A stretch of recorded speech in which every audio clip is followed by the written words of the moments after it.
உலகத்திலேயே மிக சிறிய நாடுகள்ல ஒண்ணு இஸ்ரேல். இஸ்ரேல் நாட்டு மக்கள் தொகை வெறும் 90 லட்சம் தான். ஆனா இவங்க தான் உலகத்திலேயே மிகவும் பவர்ஃபுல் கண்ட்ரியா இருக்கிறாங்க. இவங்க எந்த அளவுக்கு பவர்ஃபுல் ஆனவங்கன்னா, இவங்களை சுத்தி இருக்கக்கூடிய 7 அரேபிய நாடுகளும் கூட்டு சேர்ந்து ஒரே நேரத்துல இவங்க மேல போரிட்டாங்க. அப்பயும் இஸ்ரேல தோக்கடிக்க முடியல. டெக்னாலஜி விஷயத்துல கூட இவங்களுக்கு போட்டியே இல்ல. விவசாயத்துல கூட இவங்கள மிஞ்ச ஆளே இல்ல. குடிக்க தண்ணியே கிடைக்காத ஒரு நாடா இருந்தாலும் பாலைவனத்துல கூட விவசாயம் பண்றாங்க. பால் உற்பத்தியில கூட இஸ்ரேல் தான் நம்பர் 1. அதே போல ஒரு புள்ளி விவரத்தின்படி அதிக அளவு போஸ்ட் கிராஜுவேட் படிச்சவங்க இஸ்ரேல்ல தான் இருக்கிறாங்க. இப்ப வரைக்கும் ஒரு 8 முறை அண்டை நாடுகளோடு போரிட்டும் ஒரு முறை கூட தோத்து போகாத ஒரே நாடு இஸ்ரேல் தான். காசா மேல நடத்தப்படுற துப்பாக்கி சூட்டை நிறுத்தணும்ட்டு உலக அளவுல 53 இஸ்லாமிய நாடுகள் ஒன்னு சேர்ந்து வான் பண்ணியும், ஏன் ஐநா சபை கூட எச்சரிக்கை பண்ணியும் எதுக்கும் அசங்காத நாடு இஸ்ரேல். இந்த நாட்டோட நடவடிக்கைகள்ல நமக்கு நிறைய முரண்பாடுகள் இருந்தாலும் இவங்களை பத்தி நிறைய விஷயங்களை நம்ம சொல்லிக்கிட்டே இருக்கலாம். இப்படி 1 கோடி அளவுக்கு கூட தொடாத மக்கள் தொகையை கொண்ட இஸ்ரேல் நாட்டை கண்டு ஏன் பெரிய பெரிய நாடுகள் எல்லாம் பயப்படுது? ஒரு காலத்துல ஃபுல்லா கடன்ல சிக்கிக்கிட்டு இருந்த இந்த நாடு இப்ப எப்படி இந்த ரேஞ்சுக்கு வளர்ந்து போச்சு? இவங்க கிட்ட இருந்து இன்னும் நம்ம என்னென்னலாம் கத்துக்கலாம் அப்படின்றத பத்தி தான் இந்த வீடியோல இருந்து நம்ம தெரிஞ்சுக்க போறோம். இஸ்ரேலோட வரலாற்றை கொஞ்சம் பார்த்தோம்னா 1948 அப்படின்னா நமக்கு சுதந்திரம் கிடைச்சி ஒரு 9 மாசத்துக்கு பிறகுதான் இஸ்ரேல்னே ஒரு நாடு உருவாகிச்சு. இஸ்ரேலுக்கு சுதந்திரம் கிடைச்சி 24 மணி நேரம் ஆகிறதுக்குள்ளாரையே அந்த நாட்டுக்கு பக்கத்துல இருந்த ஒரு 9 அரேபிய நாடுகள் இஸ்ரேல் மீது வார் ஸ்டார்ட் பண்றாங்க. அந்த சமயத்துல இஸ்ரேலிய நாட்டோட மக்கள் தொகை வெறும் 5 லட்சம் தான். ஆனா எதிரி நாடுகளோட மொத்த மக்கள் தொகை 6 கோடி. கிட்டத்தட்ட இஸ்ரேலோட 120 மடங்கு அதிகம். இந்த போர் நடந்த சமயத்துல உலகத்துல ஒரு நாடு கூட இஸ்ரேலுக்கு போயிட்டு ஆதரவா நிக்கல. ஏன் நம்ம இந்தியா கூட எதுவும் பேசல. இஸ்ரேல் தனியாவே போராடி ஜெயிச்சாங்க. அரேபிய நாடுகளும் தோத்து போனாங்க. அதுக்கு பிறகு ஒரு 7 முறை இஸ்ரேல் மீது தொடர்ந்து போர் நடத்தப்பட்டுச்சு. இப்படி போர் நடக்கிற ஒவ்வொரு முறையும் இஸ்ரேல் தான் ஜெயிச்சிட்டு வந்துச்சு. இப்ப வரைக்கும் ஒரு முறை கூட இஸ்ரேல் தோத்து போகல. 1989 இருந்து பாலஸ்தீனியர்கள் மட்டுமே 170 முறைக்கு மேல இஸ்ரேல் மீது தாக்குதல் நடத்திருக்காங்க. அதுக்கு இந்த இஸ்ரேல் நாடு செய்கிற இந்த பாலஸ்தீன ஆக்கிரமிப்பு தான் ஒரு காரணம்னு குற்றச்சாட்டு ஒரு புறம் வைக்கப்படுது. இப்படி இஸ்ரேலை யாரு எப்போ அட்டாக் பண்ணுவாங்கன்னு சொல்லவே முடியாது.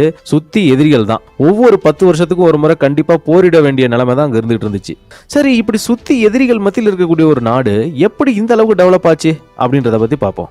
முதல்ல சயின்ஸ் அண்ட் எஜுகேஷன் விஷயத்துல பார்த்தோம்னா இஸ்ரேல்ல 99% அளவுக்கு எல்லாரும் படிச்சவங்க தான். இவங்களோட படிப்புன்றது நம்மள மாதிரி மார்க் சர்டிபிகேட் வாங்கி வச்சுக்கிற மாதிரி படிப்பு இல்ல. ஏன்னா 1960 இருந்து இப்போ வரைக்கும் இஸ்ரேலை சேர்ந்த ஒரு 13 பேருக்கு நோபல் பரிசு கிடைச்சிருக்கு. 120 கோடி மக்கள் தொகை கொண்ட நம்ம நாட்டுல 1930க்கு பிறகு இப்ப வரைக்கும் சயின்ஸ்ல ஒரு நோபல் பரிசு கூட யாரும் பெற முடியல. ஆனா 2004 இருந்து இப்ப வரைக்கும் இந்த சயின்ஸ்ல மட்டும் இஸ்ரேலுக்கு 6 நோபல் பரிசு கிடைச்சிருக்கு.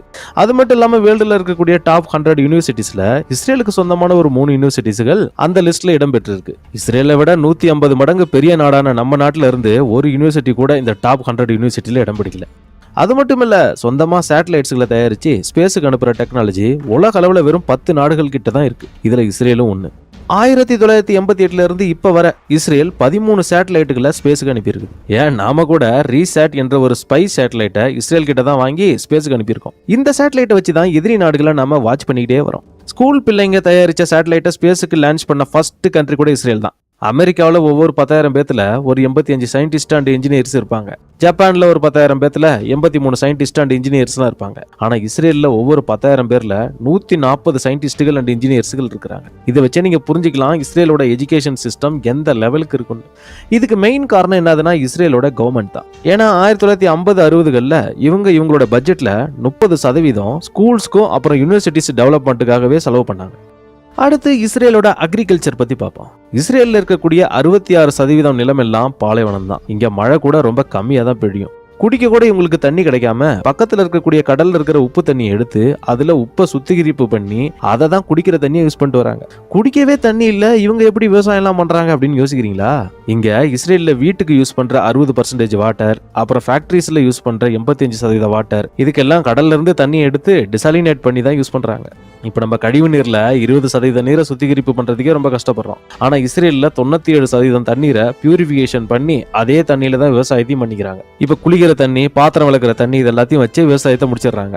இஸ்ரேல் விவசாயத்துக்காக யூஸ் பண்ற வாட்டர்ல 55% தண்ணீர் இப்படி ட்ரைனேஜ் வாட்டர்ல இருந்து தான் பியூரிபிகேஷன் பண்ணி அதை யூஸ் பண்ணிட்டு வராங்க. நாம இங்கெல்லாம் இந்த ட்ரைனேஜ் வாட்டரை சாக்கடை அப்படின்னு சொல்லி அதை ஆத்துல விட்டு ஆத்தையும் வீணாக்கிறோம். ஆனா இவங்கள பாருங்க, அதே கழிவு நீரை பியூரிபிகேஷன் பண்ணி அருமையான ஒரு விவசாயத்தை பண்ணிட்டு வராங்க. இவங்கள்ட்ட இன்னொரு மெயின் விஷயம் என்னதுன்னா, இவங்களுக்கு தேவையான 90% உணவுப் பொருட்களை இவங்களே சொந்தமா விவசாயம் பண்ணி தயாரிச்சுக்கிறாங்க. இவங்க பண்ற இந்த உற்பத்தியில 45% காய்கறிகளாக அறுவடை பண்ணிக்கிறாங்க. அது மட்டும் இல்ல, US, UK போன்ற டெவலப்டு கண்ட்ரீஸ்ல கூட 30% வாட்டர் லீக்கேஜ் ஆலேயே வேஸ்ட் ஆயிடுது. ஆனா இஸ்ரேல்ல 7% வாட்டர் மட்டும்தான் லீக்கேஜ் ஆல வேஸ்ட் ஆகுது. தண்ணீரை எந்த அளவுக்கு யூஸ் பண்ணிக்க முடியும்ன்றது இஸ்ரேலுக்கு தெரிஞ்ச அளவுக்கு வேற எந்த நாட்டுக்கும் தெரியறது இல்லைன்னே சொல்லலாம். அதனால தான் இந்த நீரை ரீசைக்கிளிங் பண்ற நாடுகள்ல இஸ்ரேல் தான் உலக அளவுல நம்பர் 1 இருக்கு. இந்த சொட்டு நீர் பாசனத்தை கண்டுபிடிச்சது கூட இவங்க தான். இந்த சிஸ்டம் மூலமா இவங்க 70% விட கொஞ்சமான வாட்டரை யூஸ் பண்ணி விவசாயத்தை பண்ணிட்டு வராங்க. கடந்த 4 வருஷத்துல இவங்களுடைய தண்ணீர் பாசனத்துல எந்த மாற்றமுமே இல்லாம இந்த ஜிடிபில மட்டும் 300% அளவுக்கு டெவலப் ஆன ஒரே நாடு இஸ்ரேல் தான். ஒரே ஒரு முறை நீங்க இந்த கிராஃபை பார்த்தாலே உங்களுக்கு கிளியரா புரிஞ்சிடும். இந்த இஸ்ரேல் விவசாயத்துக்காக 1986ல எந்த அளவுக்கு தண்ணீர் யூஸ் பண்ணிருக்காங்களோ இப்பவும் அதே அளவுக்கு தான் தண்ணீரை யூஸ் பண்ணிட்டு வராங்க. ஆனா உற்பத்தி மட்டும் பாத்தீங்கன்னா 40% அளவுக்கு பெருகி போயிருக்குது. அது மட்டும் இல்ல, உலகத்திலேயே அதிக அளவு பால் உற்பத்தி பண்ற மாடுகள் இஸ்ரேல்ல தான் வளர்க்கப்படுது. ஒரு இஸ்ரேல் நாட்டோட மாடு வருஷத்துக்கு ஆவரேஜா 12,000 கேஜ் அளவுக்கு மில்க உற்பத்தி பண்ணுது. இது ஆஸ்திரேலியா போன்ற டெவலப்டு கண்ட்ரீஸ்களை விட ரெட்டிப்பு மடங்கு வளர்ச்சியா இருக்கு.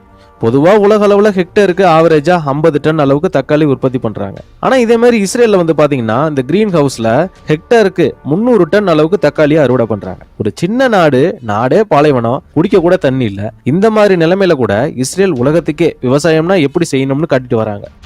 சரி, அடுத்து இஸ்ரேலோடைய டிஃபென்ஸ் செக்டார் பத்தி பார்ப்போம். சுத்தி இவ்வளவு எதிரி நாடுகள் இருந்தும் இவங்களால இஸ்ரேல டச் கூட பண்ண முடியல. அதுக்கு இஸ்ரேலோட ஆர்மி பலம் தான் காரணம்.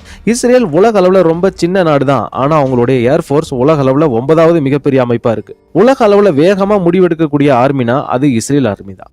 அதே போல உலகத்தையே கவர் பண்ற போல ஆன்டி பாலிஸ்டிக் டிஃபென்ஸ் சிஸ்டம் இருக்கிற ஒரே நாடு இந்த இஸ்ரேல் நாடு மட்டும்தான். அப்படின்னா யாராவது இஸ்ரேல் மேல ராக்கெட் விட்டுட்டா இந்த ஆன்டி பாலிஸ்டிக் டிஃபென்ஸ் சிஸ்டம் அந்த ராக்கெட்டை அப்படியே அந்த இடத்துலயே அடிச்சு தூக்கிடும். இவங்க தயாரிக்கிற இந்த அயன் டோம் உலகத்துக்கே இஸ்ரேலோட பலம்னா என்னன்னு காட்டிட்டு இருக்கு. இவங்களுக்கு தேவையான ஆயுதங்களை மட்டும் தயாரிக்காம தயாரிச்ச ஆயுதங்கள்ல 80% வேற நாடுகளுக்கு வித்துட்டு வராங்க. 2020ல மட்டும் இஸ்ரேல் 59,000 கோடி மதிப்புள்ள ஆயுதங்களை வேற பல நாடுகளுக்கு விற்பனை பண்ணியிருக்காங்க. 120 கோடிக்கு மேல மக்கள் தொகை இருக்கிற நம்ம நாட்டுல ஆயுதங்கள் ஏற்றுமதி பண்ற நாடுகளோட லிஸ்ட்ல நாம 23வது இடத்துல இருக்கிறோம். ஆனா வெறும் 90 லட்சம் மக்கள் தொகை இருக்கக்கூடிய இஸ்ரேல் இந்த லிஸ்ட்ல 8வது பிளேஸ்ல இருக்கிறாங்க. தற்போது இஸ்ரேல் ஒரு 16 நாடுகளுக்கு ஆயுதம் ஏற்றுமதி பண்ணிட்டு வராங்க. இப்படி இஸ்ரேல்ல இருந்து ஆயுதங்கள் வாங்கின நாடுகள்ல நம்ம நாடு தான் டாப்ல இருக்கு.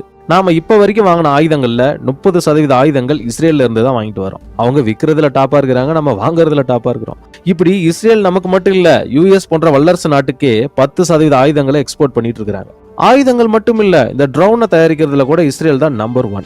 1985ல இருந்து 2014 வரைக்கும் மார்க்கெட்ல விற்கப்பட்ட ட்ரோன்ஸ்ல 60% ட்ரோன்ஸை இஸ்ரேல் தான் தயாரிச்சிருக்காங்க. ரீசெண்டா நாம கூட இவங்க கிட்ட இருந்து தான் ட்ரோன்ஸை வாங்கிட்டு வரோம். 90 லட்சம் மக்கள் தொகை கொண்ட இந்த நாட்டுல 35 லட்சம் பேர் ஆர்மிலேயே ஒர்க் பண்றாங்க. ஏன்னா இஸ்ரேல் நாட்டோட பையனோ பொண்ணோ 18 வயசை தாண்டியாச்சுன்னா கம்பல்சரி ஆர்மில ஒர்க் பண்ணி தான் ஆகணும். பசங்கன்னா ஒரு 3 வருஷம் வேலை பார்த்தாகணும், பொண்ணுங்கன்னா ஒரு 2 வருஷம் ஒர்க் பண்ணணும்.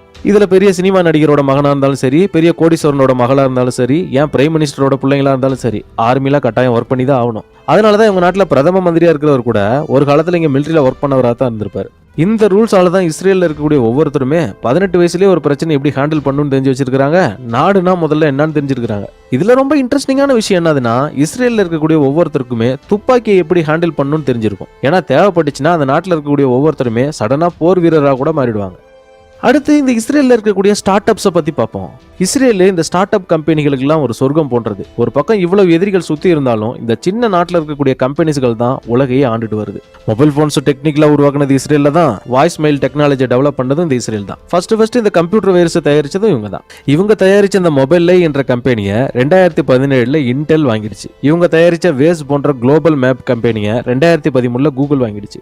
இது மட்டும் இல்ல, Waze, Wix, SodaStream, Fiverr போன்ற ஸ்டார்ட் அப் கம்பெனிகளுக்கு பிறந்த வீடு இஸ்ரேல் தான். அது மட்டும் இல்ல, IBM, மைக்ரோசாஃப்ட், கூகுள், ஆப்பிள் போன்று உலகத்திலே இருக்கக்கூடிய டாப் 50% கம்பெனிகள் தங்களுடைய R&D சென்டர்ஸ்களை இஸ்ரேல்ல தான் ஸ்டார்ட் பண்ணாங்க. இந்த குளோபல் ஸ்டார்ட் அப் எக்கோசிஸ்டம் இண்டெக்ஸ்ல US, UKக்கு அப்புறம் இஸ்ரேல் தான் 3வது பிளேஸ்ல இருக்கு. நம்ம நாடு 20வது பிளேஸ்ல இருக்கு. இஸ்ரேல் டெவலப் ஆகிறதுக்கு இன்னொரு மெயின் காரணம் என்னதுன்னா மொசாத்.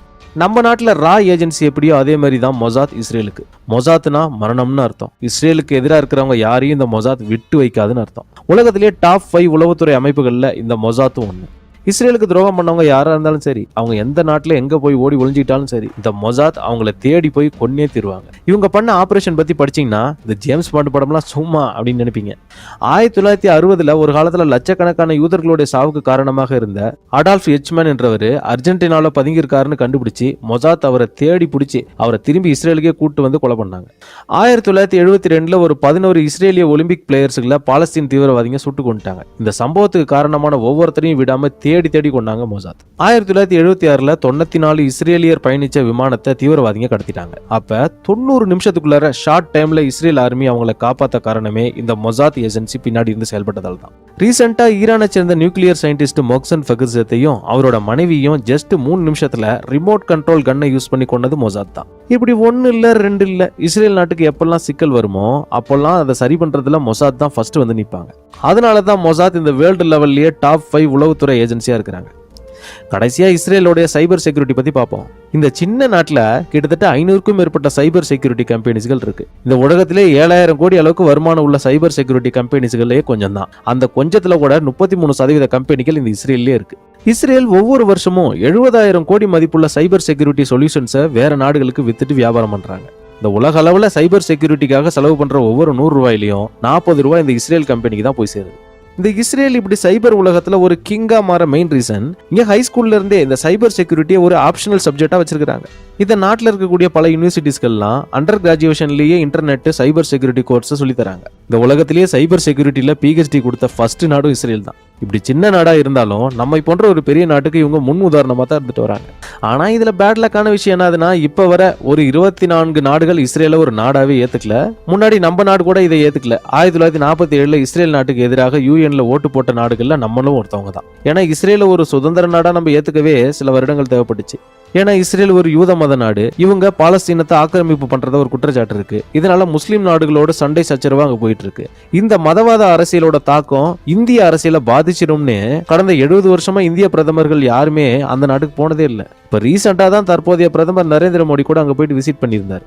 அதே போல இஸ்ரேலும் நம்ம நாட்டுக்கு நிறைய ஹெல்ப் பண்ணியிருக்காங்க. 1962 சீனாவோட போர் நடந்த சமயத்துல சீனா பத்தின பல ரகசிய தகவல்களை இந்தியாவுக்கு சொன்னது இஸ்ரேல் தான். 1971 1999 நடந்த பாகிஸ்தான் போர் சமயத்துல நமக்கு தேவையான போர் ஆயுதங்களை உடனுக்குடன் சப்ளை பண்ணதும் இஸ்ரேல் தான். அதனால இப்போதும் இந்தியா இஸ்ரேலோட நல்ல ஃப்ரெண்ட்ஷிப்பை மெயின்டைன் பண்ணிட்டு தான் வராங்க. ஃப்ரெண்ட்ஸ், இந்த வீடியோ உங்களுக்கு ரொம்ப இன்ஃபர்மேட்டிவா இருக்கும்னு நான் நம்புறேன். இந்த வீடியோ உங்களுக்கு பிடிச்சிருந்தா லைக் பண்ணுங்க, ஷேர் பண்ணுங்க. இது வரைக்கும் நம்ம சேனலை நீங்க சப்ஸ்கிரைப் பண்ணலனா சப்ஸ்கிரைப் பண்ணுங்க. நம்ம வீடியோஸ் அப்லோட் ஆனதும் நோட்டிஃபிகேஷன்ல வந்து தெரியணும்னா சப்ஸ்கிரைப் பட்டன் பக்கத்துல உள்ள பெல் ஐகானை கிளிக் பண்ணுங்க. தேங்க்யூ.